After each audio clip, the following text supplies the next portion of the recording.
Subscribe khaidi Bible Kathar channel no tei bell icon no sini dedi jong nisoi sekang video nayani bagui.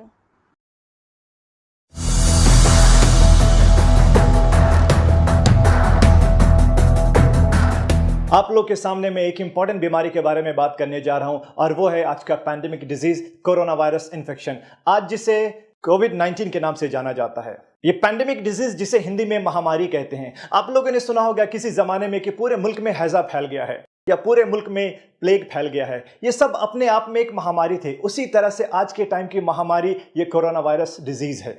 Social media, WhatsApp, Facebook के जरिए हमारे पास बहुत सारे information है ये corona virus के बारे में। इसमें कुछ सही है और कुछ गलत। इस सही गलत के चक्कर में बहुत सारे लोगों की जिंदगी पे और बिजनेस पे काफी असर पड़ा है। लोगों में एक बहुत डर का माहौल बना हुआ है। लोगों को लगने लगा है कि अगर उनको ये इन्फेक्शन हो जाएगा तो उनका मरना पक्का है, जबकि ये बिल्कुल गलत बात है। ऐसे सिचुएशन में मेरी जिम्मेदारी है कि मैं आपके सामने सही इंफॉर्मेशन दूं और गलत बातों से आपको सावधान करूं। आइए समझते हैं इस वायरस के बारे में। जो सबसे पहला केस दुनिया के सामने आया वो वुहान शहर से, जो चाइना में पड़ता है। जब आउटब्रेक हुआ था तो उस टाइम कुछ लोग वहां पे गए हुए थे, कुछ लोग बिजनेस के लिए, कुछ एजुकेशन के लिए और कुछ लोग घूमने के लिए। सेम टाइम पे जब वो वापस आए, एक मुल्क से दूसरे मुल्क से तीसरे मुल्क, और इस तरह से पूरे दुनिया में ये इन्फेक्शन फैलता गया। सबसे पहला सवाल कि ये बीमारी फैलती कैसे है। आपको बता दूं, ये बीमारी क्लोज कांटेक्ट से फैलती है, सांस के जरिए। ये एक रेस्पिरेटरी डिजीज है। ये वायरस हमारे नाक से होते हुए सीधे लंग्स में पहुंचता है। आप इस वायरस के स्ट्रक्चर को देखिए, इसमें कुछ स्पाइक्स जैसे नुकीली चीजें हैं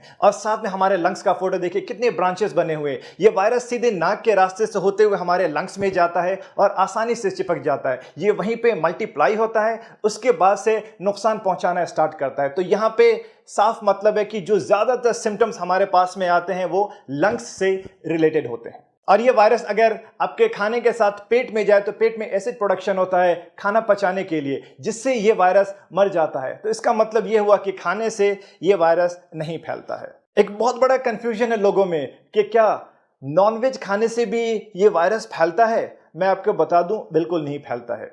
आउटब्रेक जब हुआ था वुहान से, तो वहां पे एक सी फूड मार्केट है। अब वो सी फूड मार्केट में एक साथ काफी सारे लाइव एनिमल्स, जिंदा जानवर और फिश जैसे सी फूड मिलते हैं। रिसर्च के हिसाब से एक एनिमल वायरस और एक ह्यूमन वायरस मिलकर के म्यूटेशन हुआ और एक नया वायरस बन गया। तो इसलिए हम इसे नोवेल कोरोना वायरस भी कहते हैं। अभी के टाइम पे ये पूरा का पूरा ह्यूमन वायरस है और सिर्फ इंसान से इंसान में फैलता है। इसलिए अगर आपको कोई ये कहे कि मटन खाने से या चिकन खाने से भी ये इन्फेक्शन फैलता है तो गलत बात है। हाँ, वो जनरल प्रिकॉशन है कि हम जो भी खाना बनाएं उसको बहुत अच्छे से पका करके खाएं। एक इंसान से दूसरे इंसान में ये इन्फेक्शन कैसे फैलता है।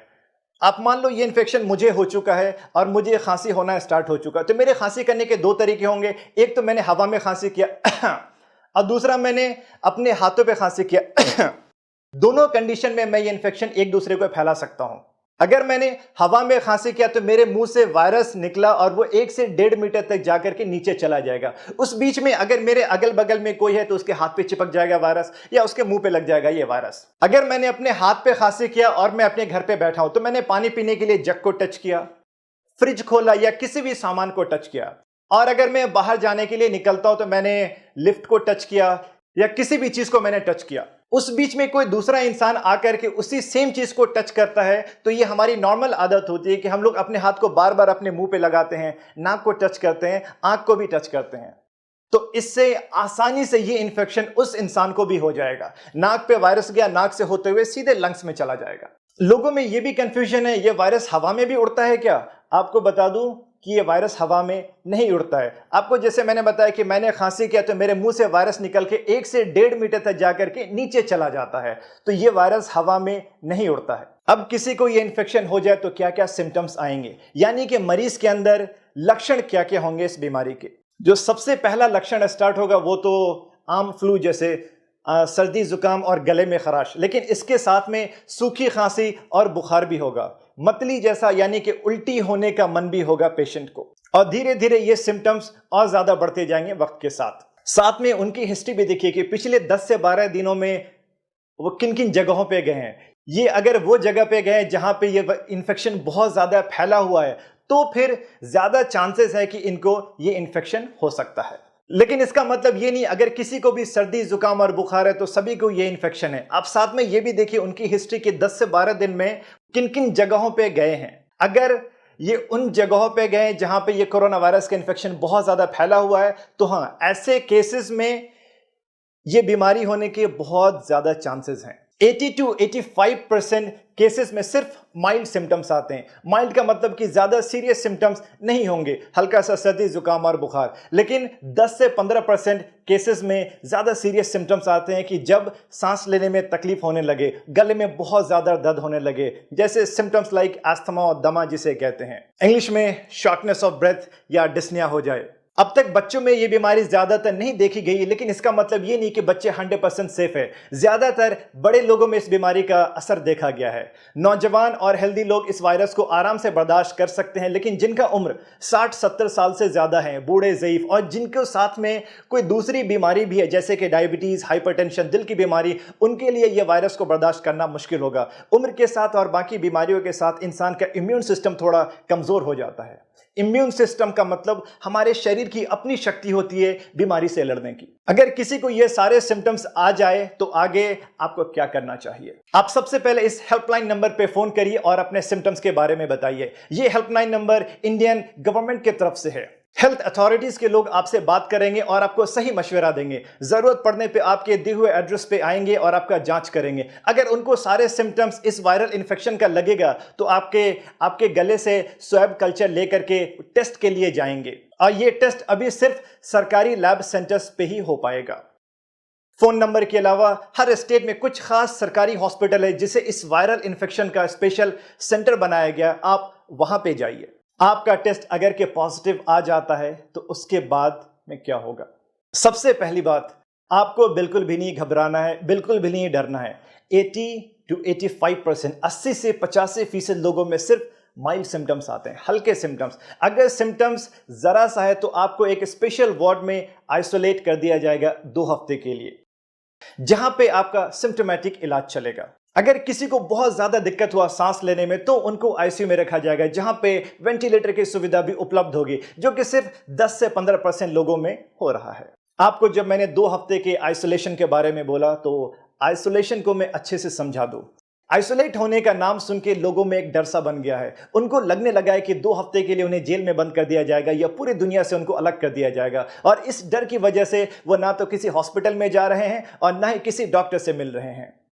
आपने सुना होगा कि जो सस्पेक्टेड मरीज थे कोरोना वायरस के, यानी जिनके अंदर ये सारे सिम्टम्स आ रहे थे कि इनको शायद ये इन्फेक्शन हो सकता है, और डॉक्टर ने उन्हें एडमिट होने के लिए या आइसोलेट होने के लिए बोला और वो मरीज वहां से भाग गए। प्लीज ऐसा मत करिए। आइसोलेशन का मतलब है कि आपको एक खास रूम में 2 हफ्ते के लिए रखा जाएगा, निगरानी में। दूसरे लोगों से कांटेक्ट नहीं होने दिया जाएगा। जरूरत पड़ने पे आपको उसका सिम्टोमेटिक इलाज दिया जाएगा। यह वायरस का इन्फेक्शन ही क्लोज कांटेक्ट से होता है। आप अपने आप को आइसोलेट करके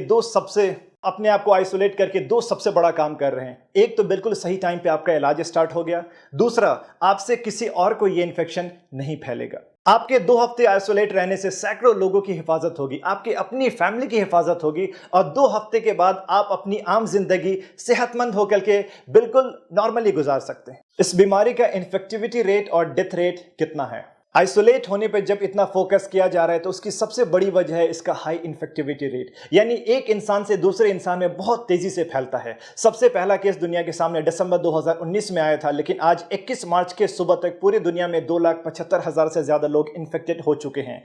इंडिया में 235 लोग का केस अब तक पॉजिटिव हो चुका है, और सस्पेक्टेड केस और भी बहुत ज्यादा हैं। लेकिन एक अच्छी बात यह है कि इसका डेथ रेट 4% से भी कम है, यानी कि अगर 100 इंसान को इन्फेक्शन हो जाए तो डेथ सिर्फ 3 या 4 लोगों में हो रहा है। और वो 3-4 लोग जो इन्फेक्टेड है वो भी जो ज्यादा बूढ़े, ज़ईफ हैं या जिनकी इम्यून सिस्टम बहुत ज्यादा कमजोर है। आपको अगर ये इन्फेक्शन हो जाए तो उसके बाद आपका इलाज कैसे होगा? अगर आपको सिम्टम्स नहीं है तो आपको होम आइसोलेशन के लिए मशवरा दिया जाएगा। अगर माइल्ड सिम्टम्स है तो आपको एक स्पेशल वार्ड में आइसोलेट किया जाएगा, जहां पे आपको निगरानी में रखा जाएगा और सिम्टोमेटिक इलाज दिया जाएगा। सिम्टोमेटिक इलाज का मतलब है कि आपको जो भी तकलीफ है वो तकलीफ को कम करने की दवा दी जाएगी। अगर आपको बुखार है तो बुखार की दवा दी जाएगी, खांसी है तो खांसी की दवा दी जाएगी, या उल्टी हो रहा है तो उल्टी के लिए दवा, पेट में दर्द है तो पेट दर्द की दवा। अगर केस बहुत ज्यादा सीरियस है, यानी कि सांस लेने में दिक्कत होने लगी है, सांस की प्रॉब्लम है, तो ही ऐसे सिचुएशन में आईसीयू की जरूरत पड़ेगी। अभी 100% कोई भी स्पेसिफिक मेडिसिन या वैक्सीन मार्केट में नहीं आया है। अब इस बीमारी को आगे फैलने से कैसे रोका जाए? आपको जैसे मैंने बताया कि इसका इन्फेक्टिविटी रेट बहुत ज़्यादा है, यानी 1 से 2, 2 से 4 और 4 से 8 बहुत आसानी से फैलता है। अगर किसी एक इंसान को ये इन्फेक्शन हो जाए और हमने उसको एक जगह पे आइसोलेट कर दिया तो उस इंसान से आगे नहीं फैलेगा। या खुद हमने अपने आप को ज़्यादातर लोगों से दूर रखा, वो इसलिए कि हमें पता नहीं है कितने लोग इन्फेक्टेड है, तो हमने अपने आप को बचा लिया। ये आइसोलेशन और ये दूरियां ही इस इन्फेक्शन को आगे फैलाने से रोकेगा। आगे हमें क्या क्या प्रिकॉशंस लेने चाहिए? सबसे पहला, लाइफस्टाइल मॉडिफिकेशंस। हर बात पे हम लोग अपना हाथ मुंह पे लगाते हैं, नाक को टच करते हैं। ये आदत हमें बंद करना होगा। अपने हाथ को मुंह पे मत लगाइए। खांसी हाथ पे करते थे पहले, अब अपने बाजू पे करिए।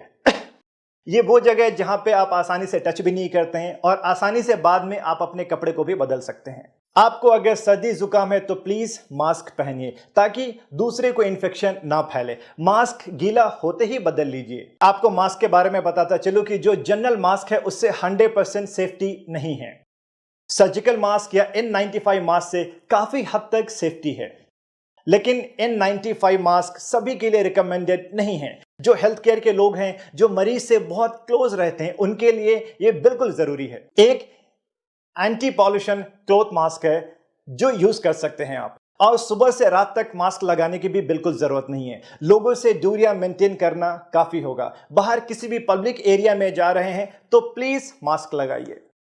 हाइजीन मेंटेन करिए, लगातार हाथ धोते रहिए, सैनिटाइजर से या साबुन से हर 3-4 घंटे पे। सैनिटाइजर शायद हर किसी के पास में ना हो, लेकिन साबुन हर जगह पे है। अगर आप बाहर के एरिया से अपने घर के अंदर जाते हैं तो प्लीज अपने सारे कपड़े बदल लीजिए। हाथ और मुंह को बहुत अच्छे से धोइए। भीड़ में जाने से अपने आप को रोकिए, वो शादी की भीड़ हो, राजनीतिक भीड़ हो या कोई धार्मिक भीड़ हो। हाथ मिलाना और गले मिलना अभी बंद करिए। हर इंसान से 2-3 मीटर की दूरियां मेंटेन करिए। ज्यादा अच्छा है कि अपने आप को कुछ दिनों के लिए लॉकडाउन कर लीजिए। अपने घर की सफाई सूखे झाड़ू से नहीं करिए, बल्कि सीधे पोछा लगाइए। वो इसलिए कि अगर एक इन्फेक्टेड इंसान ने खांसी किया तो वायरस 1 से 1.5 मीटर उड़ के नीचे जाता है और वो जमीन में लग जाता है। आपने अगर सूखा झाड़ू लगाया तो वो हवा में फिर से उड़ेगा और दूसरे को इन्फेक्शन फैलाएगा। तो ज्यादा अच्छा है कि सीधे आप मॉपिंग करिए, पोछा लगाइए डेटॉल या सेवलॉन के पानी से, और ज्यादा से ज्यादा पका हुआ खाना खाइए, गर्म पानी पीजिए। आपको मैं दोबारा रिमाइंड करा दूं कि 80% लोगों में सिर्फ माइल्ड सिम्टम्स आते हैं। तो क्या इस बीमारी को हल्के में लेना चाहिए? बिल्कुल भी नहीं। आप में से जो लोग हेल्दी हैं, यंग हैं, आपको इन्फेक्शन हुआ आप बर्दाश्त कर लेंगे, लेकिन आपके घर पे रहने वाले या अगल बगल में जो बूढ़े ज़ईफ लोग हैं या जिनका इम्यून सिस्टम कमज़ोर है, वो इस बीमारी को बर्दाश्त नहीं कर पाएंगे। ये इन्फेक्शन बहुत ही तेज़ी से फैल रहा है। जो हालत आप इटली के देख रहे हैं, न्यूज़ के ज़रिए, वो हालत हमारे हिंदुस्तान में ना फैले। आप अपनी हिफाजत खुद करिए। आपकी हिफाजत ही सबकी हिफाजत है। एक इंसान से दूसरे इंसान तक फैलने का जो चेन बन चुका है, हमें वो रोकना है।